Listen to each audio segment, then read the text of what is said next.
Class is now in session. I am Professor Hockey, and today we are finally back after about a week on the injured reserve. I have returned. Class is back in session, and we will be discussing not the San Jose Sharks today, but instead the San Jose Barracuda. Obviously, some San Jose Sharks talk will sort of sneak into that, but mostly the Barracuda. But this won't just be looking at how the Barracuda have stacked up thus far this season, looking at their record and the leading point scores for the team, but instead we'll expand to a full discussion about exactly what the Barracuda have done here through these first 32 games that they have played. So let us start off by talking about how the Barracuda at the end of last season were the worst team in the entire AHL, 31st out of 31 teams.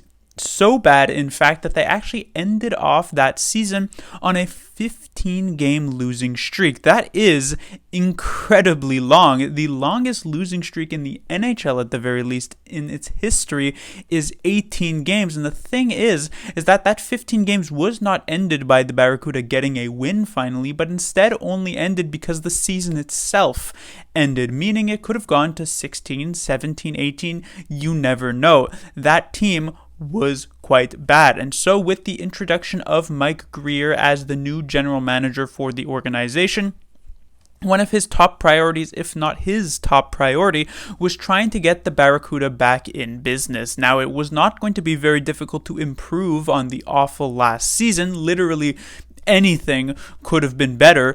But obviously, Mike Grier was hoping for some pretty big results, some pretty big strides forward. So not only did he replace the coaching staff, got rid of longtime head coach, and when I say longtime, I mean historically longtime head coach Roy Sommer, but they also bring in multiple veteran players to this team, players who are very used to playing in the AHL, players like Agazino, who is, of course, the leading point scorer for the Barracuda this season, players like Derek Pouliot, players like Aaron Dell to be a veteran goaltender for them. And with all these changes, like I said, it was not going to be difficult to improve, but the organization was definitely hoping for a more notable improvement than they got, as the Barracuda currently find themselves 27th out of 32 teams in the AHL with a record of 13, 18, and 1. That includes a current ongoing 8-game losing streak, all in regulation, in which the Barracuda have not let in less than 4 goals in any of those 8 games. On top of that, the Barracuda currently have the least amount of goals for per game in the entire league. And so right now the team is not in a particularly good spot. While it is a slight improvement from last year, it's still a situation where the minor league team is quite bad. Now, what really went wrong here? Well, with the introduction of these veterans, it was still a situation where the Barracuda wanted to allow the younger players, the more inexperienced players, to shine.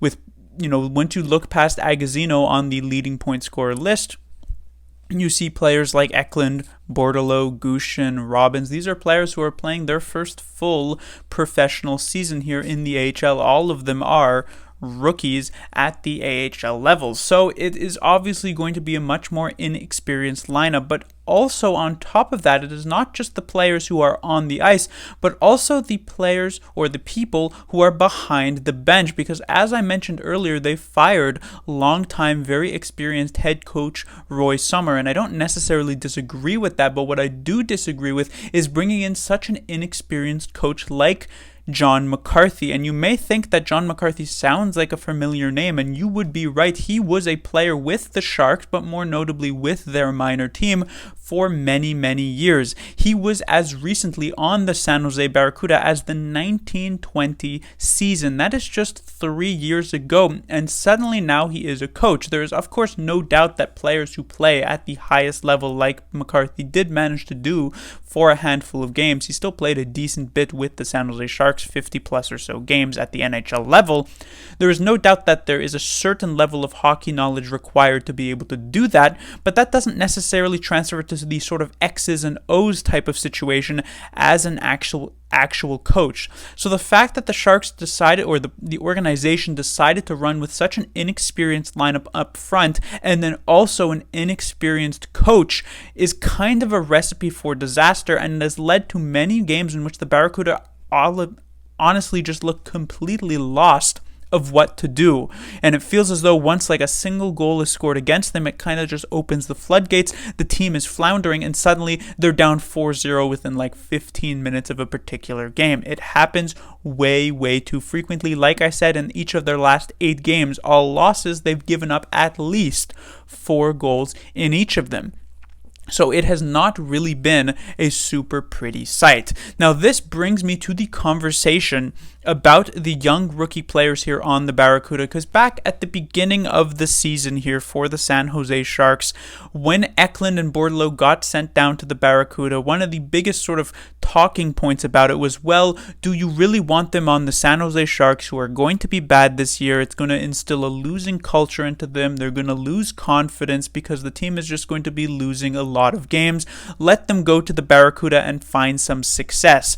Well, now, about halfway through the season for the Sharks and close to halfway through the season for the Barracuda are just as bad as San Jose. There is not really any winning and fun confidence building that is going on with these players. They are, like I said, on an active 8-game losing streak. And the thing is, in many of these losses on these losing streak, these games are not even particularly close at all. At the very least, at the NHL level, David Quinn has instilled a sort of structure of know-how, what to do at the NHL level, that even in many of the Sharks' losses, at the very least, they were relatively competitive. Obviously, there are some games where they just get absolutely destroyed. The 2 Calgary games come to mind. But besides that, there are games that are interesting and decently close that I think players like Bordelot and Eklund would much more benefit from playing in compared to just absolute drubbings at the hand of the Coachella Firebirds 4-1 or 4-0. And so if they're going to be losing games anyway, you may as well have them up at the NHL level. But of course, then the next question is, well, if you're putting them at the NHL level, do they really deserve to be there because they're not necessarily lighting up the AHL? Well, let's actually go to the point totals here before we turn back to that point. So at the top, as I mentioned, Agazino, 32 games played, 10 goals, 16 assists for 26 points. Obviously, the most experienced player on this list, has a lot of games under his belt for the AHL, so he has been doing a good job leading the way as the captain of this team. But past Agazino, we have Eklund, 32 games played as well, 8 goals, 15 assists for 23 points. This isn't necessarily atop the league leaders in the AHL in terms of points, but in terms of AHL rookies, Eklund does find himself in 3rd place, so he's doing a pretty decent job, again, on a team that currently finds himself as the least scoring team in the entire league. After that is Bordelot, 32 games played, 15 goals, 7 assists for 22 points. That is the goal-scoring lead for all rookies in the AHL. Then there is Gushin, 8 goals, 10 assists, 18 points, and Robbins, 9 goals, 6 assists for 15 points. Merkley here at the end with 0 goals, 14 assists for 14 points. I'll get to him a bit later, but I want to now go back. As we see here, the numbers, they don't jump off the page, but they are still pretty decent on the worst team offensively in the entire league. So this brings me back to the point, do they deserve to be up to in the NHL? Who would they replace? Well, there are multiple very obvious options. I mean, we look at the NHL level, and is Svechnikov really that good? Is Nieto really that good? And primarily, is Nick Bonino really that good? Over these past few games, we have seen Nick Bonino play many times here in the Sharks' top 6. The top 6 is the perfect spot to play a player like William Eklund, and usually when you have like these young rookie players who are very offensively talented, you say, well, there's not a lot of room in the top 6 and you don't want to play them in the bottom 6, but the Sharks do have room in the top 6 if they can afford to play Nick Bonino in that situation. I'm going to actually take the next couple of minutes to rag on Nick Bonino a bit, because here's the thing. This guy plays on the second line for multiple games. Obviously, it's not an optimal situation for the Sharks, but it is a situation that they are in. It's not because of injury or anything he's like that. It's just they literally have no other option on the main roster currently unless they bring somebody up like an Eklund or a Bordelot. Bonino is currently on pace for just about 21, 22 points on the season, and if you told someone that their second liner was going to get 22 points by the end of the season, they would be looking immediately to try and replace that player. That player would not be a second liner for any longer, and yet the Sharks, they continue to play him there. Now, the popular narrative around Nick Bonino is that, well, he's not there offensively. He's there for the defensive game. He's really strong defensively. But even the world's best defensive player, if they were putting up 22 points, would still be buried onto the third or fourth line and not be given second line minutes. But here's the thing. Nick Bonino is not the best defensive player in the world. He's not even a good defensive player at this point. He is, in fact, one of the worst, if not the worst, defensive forwards on the entire Sharks roster. His advanced stats defensively are terrible, and they have been terrible since game one of him arriving in San Jose last season. There is very little saving grace here when it comes to Nick Bonino, besides maybe his amount of blocked shots, which are literally only inflated because it feels as though like 70%, if not more, of the shifts that he has on the ice are played in the defensive zone where he is given the opportunity to block these shots. So he's not providing anything offensively. He's not providing anything defensively, which is usually the big deal between veteran players and younger players like an Eklund or Bordeleau.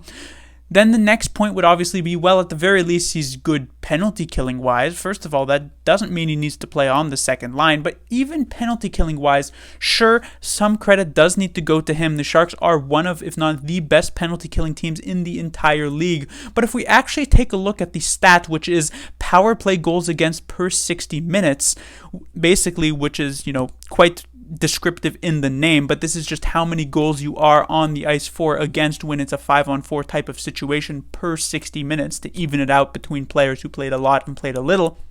In terms of player who have more than just a few minutes of shorthanded ice time this season, Nick Bonino leads the way with 7.5 goals against per 60 minutes while shorthanded. The next closest healthy forward on the team is Nico Sturm with more than one full goal less allowed per 60 minutes. After Nico Sturm is Logan Couture at just under 5 goals against per 60 minutes. The difference between Bonino and Couture, which is first and third in terms of forwards, is 2.5 goals per 60 minutes. That is a massive margin. This basically says that the majority of the goals that the other teams score on their power plays against the Sharks penalty kill feature Nick Bonino on the ice. Now, of course, the penalty killing is a four-man unit. There is no one player who is necessarily more at fault, and at least if you look at it sort of as an umbrella sort of view and not necessarily looking directly at each and every goal against.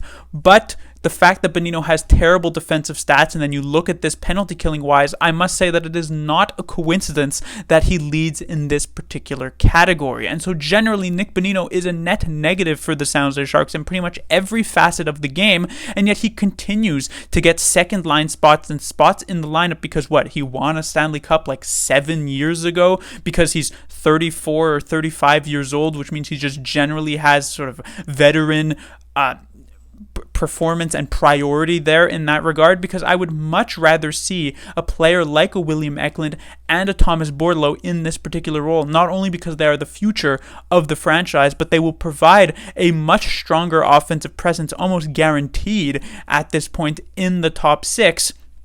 And it'll just make it more of an exciting product on the ice. The San Jose Sharks have had a few exciting games this season, but many of them have been relatively boring. And that is majorly because, besides watching, Erik Karlsson and Timo Meier really light it up, the rest of the lineup does at times leave a lot to be desired. Hurdle has been kind of shaky at times this season. Barabanov's pretty good. Couture's pretty good. But then the rest of the forwards are pretty much a wash, and the rest of the defensemen are definitely a wash. So there isn't necessarily a ton to watch for. These players should absolutely be called up at this point. There is literally no reason to have them in the Barracuda anymore. They're not getting better experience. They're not getting more confidence built. That team is pretty much a lost cause here halfway through the season at this point, and it's just not even a good situation down there at all. And finally, before I conclude this video, I do briefly want to talk about Ryan Merkley, as we heard the news today that he has actually requested a trade from the San Jose Sharks, wants to leave the organization, and honestly, I can't even necessarily blame him. Just last season, it felt as though Ryan Merkley's development was finally coming along, played almost half of the year last year, and while he wasn't great, and he wasn't even necessarily that good, he was a relatively serviceable third pairing defenseman, and I expected that to carry over into this season. But David Quinn seems to just not really want to play, or at least the organization seems to not really want to play any of these younger players, buried them all into the minors. And so while players like Eklund and Bordelot might be willing to take these lumps and not necessarily hurt because they haven't really gotten that NHL experience all that much outside of a few games, this is very much viewed by Ryan Merkley and of course his agent as a step back in his development to be buried here in the minors after it felt as though he had not a breakout year in the NHL, but at the very least a year where he got that NHL experience and played decently well. So it's certainly no blame that he would want to go to a different team that might be more willing to actually give him a role in the organization, not necessarily at the NHL level immediately, but feel as though there's more room to move upwards. I mean, we already saw it was just a couple of games ago where Ryan Merkley got benched for an entire game. Now, sure, did he deserve it? Probably, just based on how he was playing, but I imagine it is quite discouraging, the situation that he is currently in. So it's definitely a tough one. I would like to see Merkley remain with the organization. I don't think he would be any worse off in the lineup than a player like Scott Harrington or Radim Shemek, even though those players have been decent thus far this season. It just feels as though right now no young players can actually enter onto this lineup, so it's just a bit of a rough spot generally. But that will do it for this Barracuda discussion. It was a bit of a negative video, I would say, but hopefully in the second half of the season, maybe we will see some sort of change, though I'm doubting it at this point. Class dismissed.